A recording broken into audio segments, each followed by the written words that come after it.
السلام عليكم ورحمة الله وبركاته.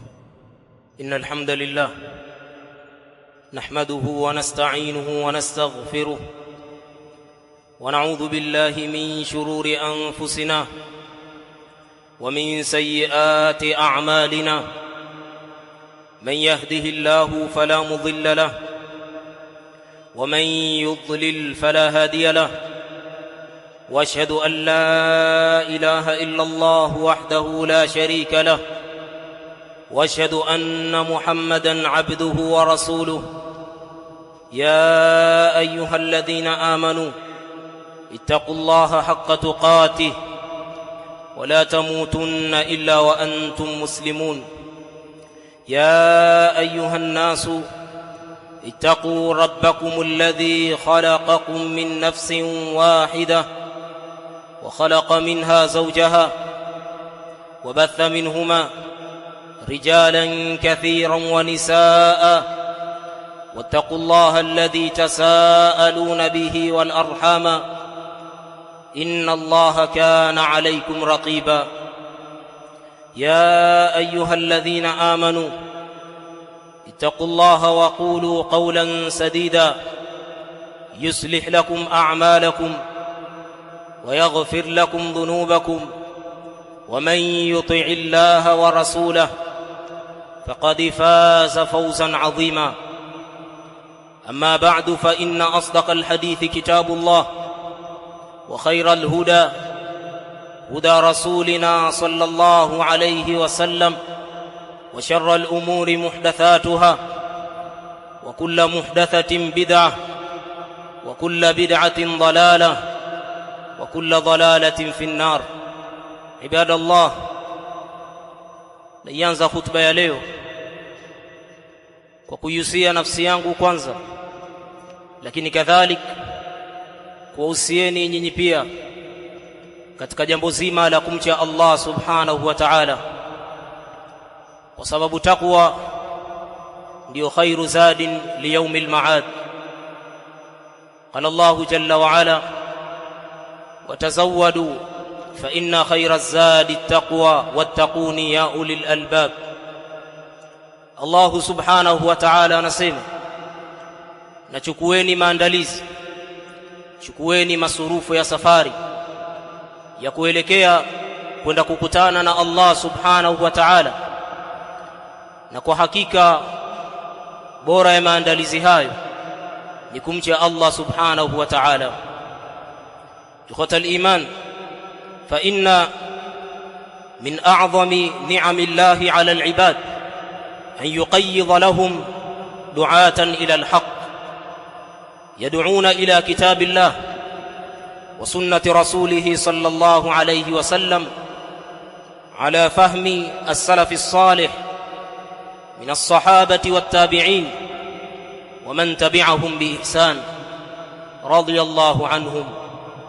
Ndugu zanguni katika imani, yatakikana tufahamu ya kwamba miongoni mwa neema kubwa za Allah subhanahu wa ta'ala alizowaneemesha nazo waja wake katika ulimwengu huu ni kuwekea hao waja wake walinganizi wa haki, walinganizi wenye kuwaita watu katika Uislamu uliokuwa sahihi. Yad'una ila kitabillah, wanawaita watu katika kitabu cha Allah subhanahu wa ta'ala, sunnati rasulih sallallahu alayhi wasallam. Bali walinganizi hao wakawa wanafanya kazi ya kuwaita watu hao kuelekea katika sunna za mtume alayhi salatu wassalam, na haya mawili wakawa wanayafanya ala fahmi salafi salih, kwa kuzingatia ule ufahamu wa kale, ufahamu wa wema waliotangulia kuanzia masahaba, lakini kadhalika wanafunzi wao na wanafunzi wa wanafunzi wa masahaba, radhi za Allah ziwe juu yao. Haya ni miongoni mwa neema kubwa ambazo Allah subhanahu wa ta'ala amezijalia kwa watu wa umma huu. Wa hadhihi hiya ad-da'watu as-salafiyya, na da'wa hii ndio ad-da'watu as-salafiyya.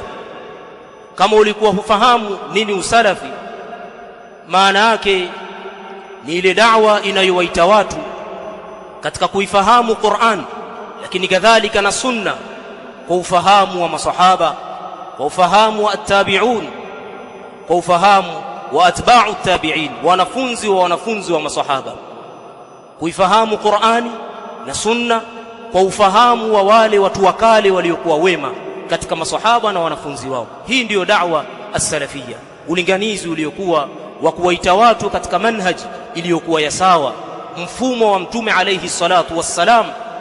Da'wa hii ad-da'watu as-salafiyya, miongoni mwa misingi yake iliyokuwa mikubwa ni msingi wa kuwaita watu katika tauhid, ni msingi wa kuwalingania watu katika tauhid, kuifuata sunna na kuikataa na kuipinga bid'a kwa sampuli zake zote. Na msingi huu wa kuwaita watu katika tauhid ni msingi ambao Allah subhanahu wa ta'ala ameutaja katika Qur'an, wama khalaqtul jinna wal insa illa liya'budun, wala sikuwaumba majini wala watu illa liya'budun, isipokuwa lengo ni kuja kuniabudia mimi, kunipokesha mimi katika huu ulimwengu katika ibada zao. Bali Allah subhanahu wa ta'ala akakhabarisha kwamba msingi huu, msingi wa kuwaita watu katika tauhid, katika jambo la kuabudiwa Allah subhanahu wa ta'ala peke yake na kupokeshwa yeye Allah subhanahu wa ta'ala katika uabudiwa huo, Allah msingi huu ameutaja kwamba ndio msingi au ndio da'wa ambayo waliipitia da'wa hiyo manabii wote waliokuja kabla ya Mtume Muhammad sallallahu alayhi wasallam. Allah subhanahu wa ta'ala akasema, walaqad ba'athna fi kulli ummatin rasulan, na kwa hakika wallahi tulituma na kupeleka katika kila umma, kumpeleka mtume, ani'budu llaha wajtanibu at-taghut, ya kwamba nyinyi muabuduni Allah subhanahu wa ta'ala na mujiepushe na yale yote ambayo yenye kuabudiwa kinyume na Allah subhanahu wa ta'ala.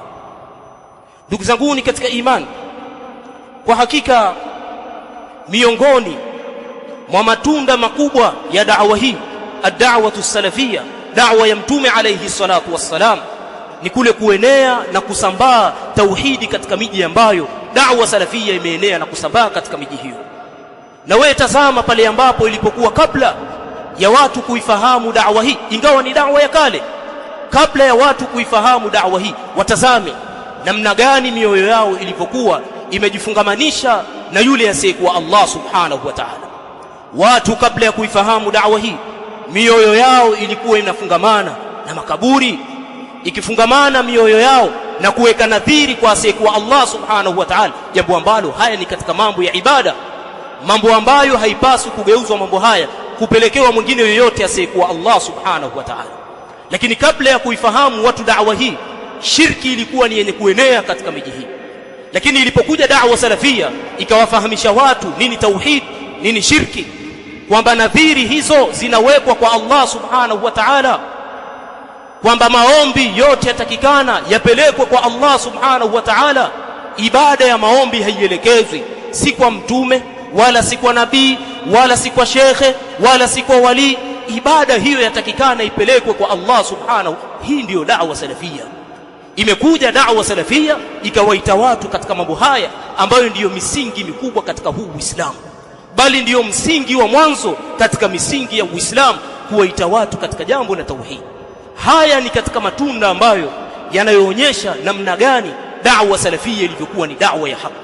Lakini kadhalika miongoni mwa matunda ya kuenea da'wa hii katika miji au katika nchi au katika mataifa, katika matunda yake ihya'us sunani wa imatatul bid'ah, ni kuzihuisha sunna, lakini kadhalika na kuzifisha zile bid'ah, kwa maana kuzitokomeza bid'ah, mambo yaliyokuja kuingizwa katika dini, mambo ambayo hayana asili yoyote katika dini.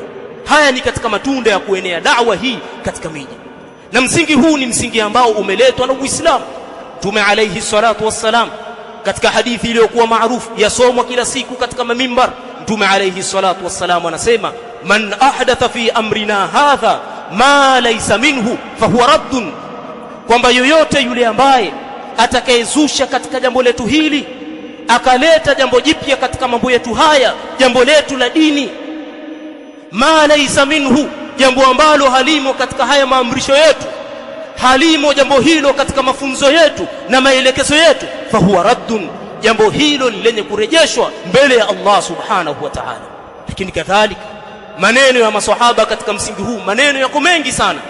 Abdullah ibn Mas'ud akisema ittabi'u wala tabtadi'u faqad kufitum, nyinyi fuateni, lazimianeni na kufuata, fuateni wala msizushe.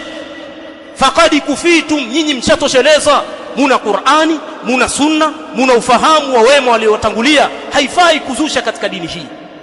Lakini kadhalika maneno ya Imam al-Auza'i, imam katika sunna, asema isbir nafsaka ala sunna, ivumilisha, isubirishe nafsi yako katika sunna, mwenendo wa mtume alayhi salatu wassalam. Waqif haythu waqafa alqaum, na sita pale ambapo watu walisita na kusimama. Usijifanye wewe kwamba una akili, una maarifa kuwashinda maswahaba wa mtume alayhi salatu wassalam, kuwashinda al-aimma, kumshinda al-Imam Shafi'i, al-Imam Abu Hanifa, al-Imam Ahmad. Usijifanye wewe una akili kuwashinda hawa.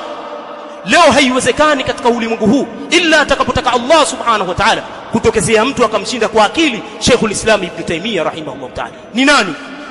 Au akamshinda akili Ibn Hajar rahimahullah ta'ala. Nani katika ulimwengu huu aweza kuifanya kazi ambayo aliyoifanya Ibn Hajar rahimahullah ta'ala katika ulimwengu huu? Nani mwingine? Uhakika hakuna, uhakika hakuna.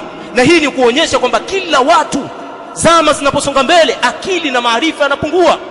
Watazame kina Ibn Hajar rahimahullah ta'ala, zama ambazo wameishi hakuna makompyuta au hakuna internet, katika zama ambazo wameandika vitabu ambavyo leo maulama wote kwa madhehebu tofauti wanarejea katika vitabu vyao. Hakukuwa na umeme, hakukuwa na makompyuta, hakukuwa na chochote katika nyenzo ambazo watu leo hii wako nazo. Lakini pamoja na hayo na ala walizokuwa nazo, hawawezi kuyafanya yale ambayo wameyafanya wale aima waliopita nyuma. Kwa lazima watu wafuate yale ambayo waliokuwa nayo al-aimma waliopita nyuma. Wasluk sabila salafika salih, na wewe fuata njia ya wale ambao waliokutangulia katika wema wako. Fuata njia ya mababu zako katika maswahaba, atabi'un na atba'u tabi'in. Hebu wewe kaa ujiulize, wallahi kaa ujiulize peke yako, ni lini uliwahi kufahamu kwamba katika masiku bora duniani katika huu ulimwengu ni masiku 10 ya mwanzo ya Dhulhijja? Lau kama si da'wa salafia kuja kufahamisha wewe mambo haya, lini uliyafahamu? Haya ni katika matunda ya da'wa salafia. Da'wa salafia kazi yake ni kuwaita watu katika elimu, kuhuisha ile sunna ambayo tayari imeshapotea na kusahaulika. Lakini kadhalika katika matunda ya da'wa hii pale inapoenea katika miji ni nasrul ilmi shar'i, ni kuisambaza elimu ya kisheria. Na haya wallahi wa billahi, haya sisi tumeadiriki na kuyagundua sisi kwa nafsi zetu, pale ambapo tulipokuwa kabla ya kuifahamu dawa hii, wallahi tulipita tukajigundua kwamba sisi tumeupoteza muda. Mimi nina sahibi yangu ambaye tulisoma katika vyuo vya kisufi huko zamani. Ile sahibi yangu mimi nilimwacha miaka mingi sana, baadaye kwenda zake university huko, arudi ananiambia wallahi nimeutupa muda wangu. Baada ya kwenda zake university kaifahamu da'wa salafia kupitia zile seminarat au daurati zinazofanywa katika mavyuo haya. Hasa haya ni mambo ambayo yanaonekana kwamba iwapo da'wa hii itaenezwa kisawasawa na kwa ukweli kutoka katika nafsi, wallahi ujinga utaondoka kwa idhni ya Allah subhanahu wa ta'ala. Lakini kadhalika pia vile vile katika matunda ya da'wa hii, annaha turabbi an-nasa ala ta'dhim ad-dalil. Da'wa hii inawafundisha watu na kuwapa watu malezi katika jambo la kuzitukuza dalili, kuitukuza Qur'an, kutukuza maneno ya mtume alayhi salatu wassalam, wa taqdimi kalami llahi wa rasulihi sallallahu alayhi wasallam ala kulli ahadi. Da'wa hii inapokuja kauli ya Allah, inapokuja sunna ya mtume alayhi salatu wassalam, pataachwa maneno ya mwingine yoyote, kutangulizwa kauli ya Allah subhanahu wa ta'ala, lakini kadhalika na sunna za mtume alayhi salatu wassalam. Na ndio maana al-Imam Ash-Shafi'i rahimahullah ta'ala yalikuwa akisema idha sahha al-hadithu fahuwa madhhabi, ikisihi hadithi hayo ndiyo madhehebu yangu, hayo ndiyo mapito yangu. Sababu inawezekana mimi nikazungumza kauli ambayo sijaona katika kauli hiyo sunna ya mtume alayhi salatu wassalam kwa misingi au kwa kiasi, matokeo yake baadaye ikaja ikaonekana sunna inayopingana na vile ambavyo mimi nimefutu katika kauli zangu. Kwa ikitokezea hivyo, achaneni na kauli yangu, fuateni sunna za mtume alayhi salatu wassalam. Alhamdulillah wassalatu wassalamu ala rasulillah وعلى آله وأصحابه أجمعين أما بعد إخوة الإيمان miongoni pia vile vile mwa matunda ya kuenea da'wa hii da'watu salafia da'wa ya mtume alayhi salatu wassalam ni tahqiqul amni wal istiqrar ni kuithibitisha amani katika vifua amani katika miji lakini kadhalika katika majumba na haya yanapatikana kwa watu kufundishwa tauhid kama Allah subhanahu wa ta'ala alivyosema alladhina amanu wa lam yalbisu imanahum bidhulmin ulaika lahumul amn wa hum muhtadun wale ambao wameamini walam yalbisu imanahum bidhulmin wasichanganye imani yao na shirki yoyote dhulma yoyote ulaika lahumul amn hao ndio ambao watakaokuwa na amani hivi sasa na amani hapo baadaye wa hum muhtadun na hao ndio ambao watakaokuwa ni wenye kuongoka hakuna da'wa ambayo inayopambana kwa ukweli na kwa dhati na kwa yakini katika kuisambaza tauhidi katika miji mithili ya da'wa salafia bali tuweza kusema kwamba hakuna da'wa ambayo iliyokuwa inasomesha tauhidi kama da'wa salafia leo ukitazama seminarat daurati mbalimbali zinazosimamishwa watu wanasomeshwa namna ya kumwabudia Allah subhanahu wa ta'ala na kufahamishwa nini shirki lakini kadhalika na nini tauhid na haya yanadhihiri kwa wale ambao waliokuwa tayari umri zao zimeshatangulia wataona kwamba mwanzo ilivyokuwa katika hii miji yetu kabla ya kuja hii da'wa salafia kwamba watu walikuwa wako katika hatari iliyokuwa kubwa ya kumshirikisha Allah subhanahu wa ta'ala kuzifungamanisha nyoyo zao na asiyekuwa Allah subhanahu wa ta'ala kumuomba asiyekuwa Allah subhanahu wa ta'ala lakini kadhalika kufungamana na makaburi wakisema kwamba hawa ni mawali lakini ilipokuja da'wa salafia ikawafahamisha watu kwamba haya mnayoyafanya haya ndio ambayo yalikuwa yakipingwa na wale manabii katika zama zilizopita na haya mnayoyafanya hakuna tofauti na yale ambayo yaliokuwa yakifanywa huko nyuma haya yameletwa na da'wa salafia ambayo ukitazama ni da'wa ambayo imesimama katika misingi iliyokuwa ya sawa na haki iliyokuwa ya kisawa sawa lakini kadhalika pia vile vile katika matunda ya kuenea da'wa hii ni ijtima'ul kalimati kulikusanya neno la watu au neno la waislamu na safu ya waislamu ikawa ni moja kama Allah subhanahu wa ta'ala yeye mwenyewe alipoutaja msingi huu kwa kuambia wa'tasimu bihablillahi jami'an wa la tafarraqu huu ndio msingi wa Uislamu kuwaita watu katika tauhid kuwakusanya watu katika jambo moja kamba ya Allah kuwaita watu kwa maana kuwakusanya katika Qur'an lakini kadhalika katika sunna kama walivyoelezea wanawachuoni kwamba hablullah kwa maana ni kitabu chake na sunna zake na kuutazama mwenendo au ufahamu wa wema waliotangulia katika kufahamu hayo mawili tazama watu walivyokuwa haijaja da'wa hii da'wa ya haki namna watu walivyokuwa kitofautiana yule akiwaita watu katika kundi lake rafidha akiwaita watu katika urafidha wake kuwatusi maswahaba na yule anawaita watu katika ibadhia huyu anawaita watu katika sufia yule anawaita watu katika hili lakini ilipokuja da'wa salafia ikaingia katika ikawaambia watu hapana usahihi watu ni kurudi katika Qur'ani na katika sunna tena si kwa ufahamu wenu nyinyi si kwa ufahamu wa hawa wala wale kwa ufahamu wa wale mababu zetu watangu ambao ni maswahaba wa mtume alayhi salatu wassalam kwa kurudi katika haya watu wakiweza kuifahamu Qur'ani na sunna kwa ufahamu wa wema waliotangulia hakuna ikhtilafu hawezi kuja mtu akasema kuna mawalidi hapa kuna takhtimu kuna halu hawezi kuja mtu kwa sababu ile aya inna Allaha wa malaikatahu yusalluna ala nabi hii aya hii siliteremka kwa mtume wakasomewa masahaba wao walifahamu vipi ina maana sisi kwa kurudi katika ufahamu wa hawa basi خلاص khilafu inakuwa ni yenye kuondoka katika miji kwa hii ndio da'wa salafia ni yenye kuwarudisha watu katika haki iliyokuwa kongwe jambo ambalo linatuonyesha kwamba sisi atakana tumhimidi Allah subhanahu wa ta'ala kwa kutuneemesha na kuifahamu da'wa hii iliyokuwa ya haki inna Allaha malaikatahu yusalluna 'alan nabi ya ayyuhalladhina amanu sallu 'alayhi wa sallimu taslima Allahumma salli 'ala Muhammadin wa 'ala ali Muhammad kama sallaita 'ala Ibrahim wa 'ala ali Ibrahim innaka Hamidum Majid Allahumma barik 'ala Muhammadin wa 'ala ali Muhammad كما باركت على إبراهيم وعلى آل إبراهيم إنك حميد مجيد. اللهم أعز الإسلام والسنة وانصر أهل التوحيد. اللهم اجعل بلادنا آمنة مطمئنة. وصلى الله على نبينا محمد وعلى آله وصحبه وسلم. وأقم الصلاة.